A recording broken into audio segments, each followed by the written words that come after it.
हाल ही में हमने आपको एक वीडियो दिखाया था जिसमें किसान अपनी ही फसल पर ट्रैक्टर चलाते नजर आ रहा था। जैसे ही मीडिया में इस खबर को हवा मिली, वैसे ही सरकार एक्शन मोड में आ गई और फिर किसान को उसकी फसल का सही दाम भी मिल गया। हेलो फ्रेंड्स, मैं हूं अनुश्री और आप देख रहे हैं न्यूज़ 24 का यूट्यूब चैनल और फेसबुक पेज।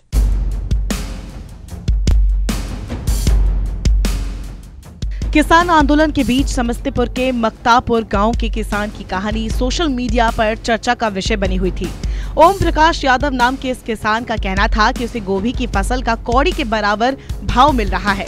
उसकी गोभी सिर्फ 1 रुपए प्रति किलो के हिसाब से बिक रही है। ऐसे में गोभी काट कर बेचने से ज्यादा बेहतर है उसे खेत में ही नष्ट कर देना।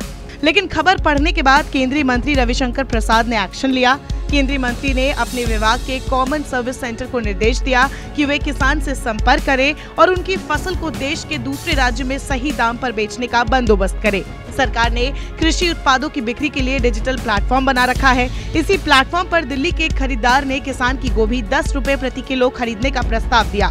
किसान ओम प्रकाश राजी हो गया और आपसी सहमति के बाद कुछ ही घंटों में ही किसान के बैंक खाते में आधी राशि एडवांस के रूप में पहुंच गई। इतना ही नहीं, खरीदार ने न सिर्फ ट्रांसपोर्ट उपलब्ध करवाया बल्कि बची हुई राशि भी किसान के बैंक खाते में जमा कर दी।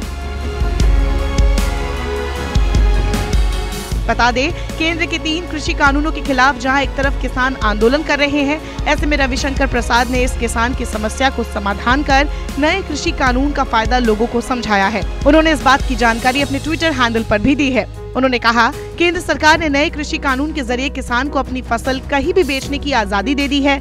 उन्होंने कहा, बिहार के किसान स्थानीय मंडी में मिल रहे दाम से निराश होकर अपनी फसल बर्बाद करने पर मजबूर हो गया था, लेकिन नए कृषि कानून की मदद से ही किसान अपनी गोभी को 10 गुना दाम पर दिल्ली में बेच पाया है।